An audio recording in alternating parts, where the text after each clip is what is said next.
জয়গুরু, দয়াল শ্রীচরণে প্রণাম। আপনাদের আন্তরিক আনন্দিত জয়গুরু। আজকের জ্যেষ্ঠ প্রসঙ্গ যে আমরা যখন ধ্যানে বসি, নাম ধ্যানে বসি, অনেক কিছু দ্বারা আমাদের ডিস্টার্ব হয়, আওয়াজ হয়, নানা রকম কথা হয়, যেখান থেকে আমাদের ধ্যানে একটা ডিস্টার্ব আসে। এমনই হয়তো আমি ধ্যান করতে বসেছি, মশা এসে কামড়ে দিল, মশার উৎপাত। তখন আমাদের কি করণীয়, কি করব সেই সময়, আজকের এটাই বিষয়। সত্যানুসরণ গ্রন্থে পরম দয়াল শ্রী ঠাকুর বলেছেন, ধ্যান মানে কোনো কিছু একটা চিন্তা নিয়ে লেগে থাকা। আর তাই আমরা বোধ করতে পারি, যাই আমাদের লেগে থাকাটার বিক্ষেপ এনে দেয়, কিন্তু ভেঙে দিতে পারে না। তাহলে ধ্যান মানে কোনো কিছু একটা চিন্তা নিয়ে লেগে থাকা। তাই সেই সময় যে সে লেগে থাকাটাকে বিক্ষেপ এনে দেয়, মানে ভেঙে দেয়, কিন্তু ভেঙে দিতে পারে না। বিক্ষেপ নিয়ে আসে কিন্তু ভেঙে দিতে পারে না, একটু ডিস্টার্ব করে, কিন্তু সেটা ভেঙে দিতে পারে না, নষ্ট করে দিতে একবারে পারে না। সেটাই হচ্ছে ধ্যান। যে দৈনন্দিন জীবনে আমরা যখন অন্যান্য বিষয় থেকে মন ছাড়িয়ে নিয়ে একটা বিষয়ে মন স্থির করি, তখনই হয় ধ্যান। আমি যে বিষয় নিয়ে এক নিবিষ্ট হলাম, সেই বিষয়টা অন্য একটা চিন্তা নিয়ে যদি ডিস্টার্ব করে, কিন্তু একেবারে নষ্ট না করে, তাহলে আমি বোধ করতে পারি ওই বিষয়টা নিয়ে লেগে আছি। একটা ডিস্টার্ব করতে পারে কোনো কিছু আমাকে ধ্যান করার সময়, কিন্তু ডিস্টার্বটা আমার ধ্যানটাকে ভেঙে দিতে যদি না পারে, তাহলে আমরা বুঝে নিতে পারি যে আমরা ওই বিষয়টা ঠিকঠাক লেগে আছি, ধ্যানটা আমার হচ্ছে। অন্নদাতা প্রশ্ন তুললেন, একটা বিষয় নিয়ে চিন্তা করছি সেটাই হলো ধ্যান, এটা বোঝা গেল, কিন্তু যেটা নিয়ে চিন্তা করছি সেটা বোধ করব না, যা আমাকে ডিস্টার্ব করছে তাই বোধ করব।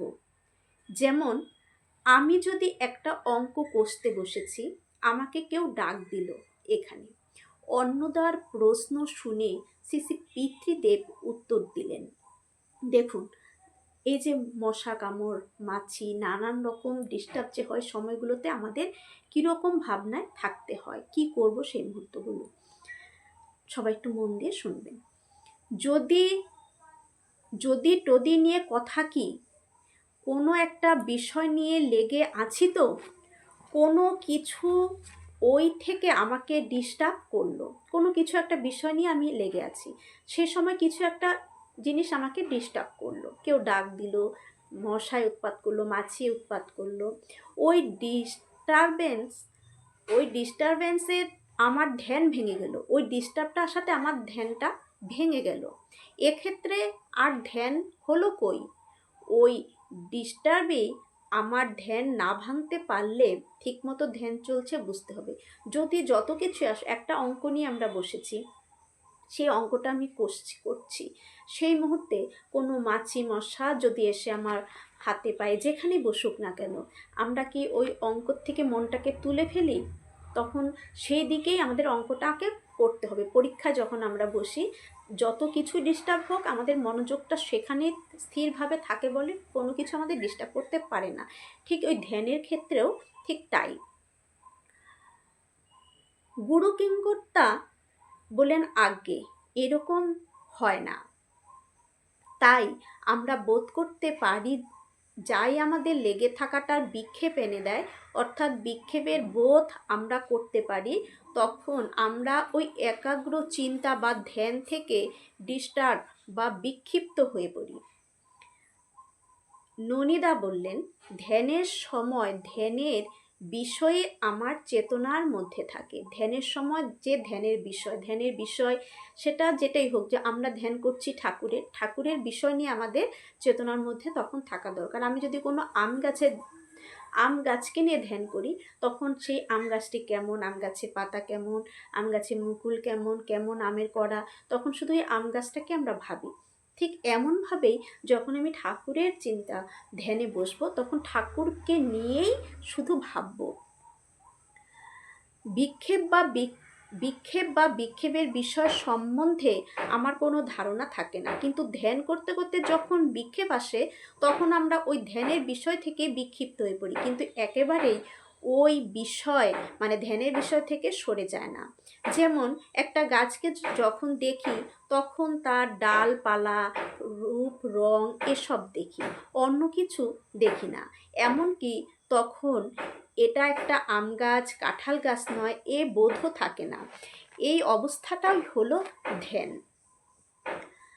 আর আমি যখন আম গাছকে আম গাছ বলতে জানতে পারি তখন ওই দেখা থেকে কিছু সরে গেছি বুঝতে হবে। ননিদার উত্তরে গুরু কিঙ্করদা আবার প্রশ্ন তোলেন, তাই আমরা বোধ করতে পারি। উদাহরণ সহজ করে তিনি পুনরায় বললেন, ধরো তুমি একটা বিষয় নিয়ে চিন্তা করছো, ধ্যান করছো, তোমাকে মশা কামড়াচ্ছে, তোমার হাত উঠছে মশা তাড়াতে, কিন্তু তোমার ধ্যান ঠিক চলছে। এই যে বললো যে আমি ধ্যানে বসছি, চিন্তা করছি, কোনো একটা বিষয় নিয়ে ধ্যানে বসেছি, ঠিক ধ্যান করছি, ঠিক সেই মুহূর্তে আমাকে মশা কামড়াচ্ছে, আমার মানে তোমার হাত উঠছে মশা তাড়াতে, কিন্তু তোমার ধ্যান ঠিক চলছে, যে বিষয় নিয়ে চিন্তা করছো তাই করছো, ওই চিন্তা ভেঙে যাচ্ছে না, এটাই হলো ধ্যান। আমরা যখন কোনো একটা কিছু নিয়ে খুব গভীরভাবে চিন্তা করি, যে কোনো বিষয় নিয়ে ওটা নিয়ে খুব ভাবছি গভীরভাবে, সে সময় যতই মশা এসে বসুক, মাছি বসুক, যাই বসুক, আমার হাত উঠছে সেটাকে তাড়াতে, কিন্তু ওই ধ্যান থেকে কিন্তু আমাকে মানে বিক্ষেপ ঘটাতে পারছে না, ডিস্টার্ব করতে পারছে না, ওই ধ্যানেই কিন্তু আমি মত্ত হয়ে আছি, কিন্তু আমার হাত উঠছে সেই মশাটাকে তাড়িয়ে দিচ্ছি, মাছিটাকে সরিয়ে দিচ্ছি। ঠিক তেমনই যখন আমরা ঠাকুরের ধ্যানে বসবো, ঠাকুরকে নিয়ে যখন আমি ওই বিষয় নিয়ে শুধু ভাববো, ঠাকুরকেই ভাববো, সেই ধ্যানের সময় মশা মাছি যে কোনো ডিস্টার্বই আমাকে করুক, মশা এসে বসেছে, আমি হাত তুলে মশাটাকে সরিয়ে দিতে পারি, মাছিটাকে সরিয়ে দিতে পারি, কিন্তু আমার ব্রেন থেকে ঠাকুরের চিন্তাটা যেন দূর না হয়। যেমন আমরা কোনো কিছু গভীরভাবে যখন যে কোনো বিষয় নিয়ে, যখন পরিবারের বিষয় হোক, আমাদের চাকরির সূত্রের বিষয় হোক, নিজের শারীরিক বিষয় হোক, কোনো কিছুকে নিয়ে যখন আমরা গভীরভাবে ধ্যান করি তখন কিন্তু আমাদের কোনো কিছুই ওই ধ্যানকে বিঘ্ন ঘটাতে পারে না, কোনো কিছুই। মশা বসলেও আমরা সরিয়ে দিই, কিন্তু ধ্যানটা আমার একইভাবে চলতে থাকে। ঠিক একইভাবেই ঠাকুরের ধ্যান যখন আমরা করতে বসবো এইরকমভাবে কিন্তু আমরা করব। এটাই হলো ধ্যান। মশা কামড়ের একটা বোধ থাকছে, মশা কামড় দিচ্ছে সেটা বুঝতে পারছি, কিন্তু তাতে তোমার ধ্যান ভেঙে যাচ্ছে না। আরও ঊর্ধ্বে উঠলে সে বোধ থাকে না, যখন আরও ঊর্ধ্বে আমরা উঠে যাই তখন ওই বোধটাও থাকে না যে মশাটা আমাকে কামড় দিচ্ছে কি না, সেটাও আমরা বুঝতে পারি না।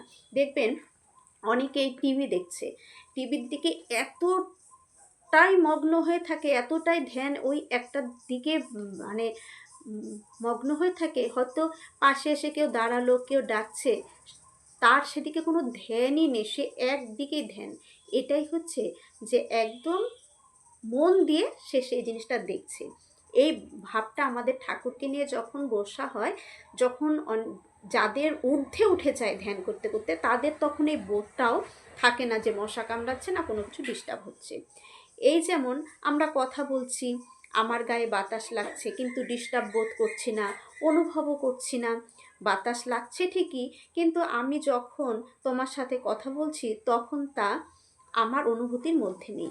বাতাস লাগছে ঠিকই, কিন্তু তোমার সাথে যখন আমি কথা বলছি, আমার তোমার সেই তোমার প্রতি বা তার কথার প্রতি এতটাই মনোনিবেশ করে ফেলি আমরা, যে তখন বাতাস লাগছে কি না গায়ে বাতাস লাগছে না কি হচ্ছে সেই অনুভবটা আমরা করতে তখন পারি না, তখন ওই কথাটার দিকে বা তার দিকে মনোনিবেশটা করি। ঠিক এই যখন আমরা ঠাকুরের এই ধ্যান করতে বসবো, মনটাকে আমাদের ঠিক এইভাবেই রাখতে হবে। শ্রী শ্রী পিতৃদেব এই কথাগুলো বললেন। জয় গুরু।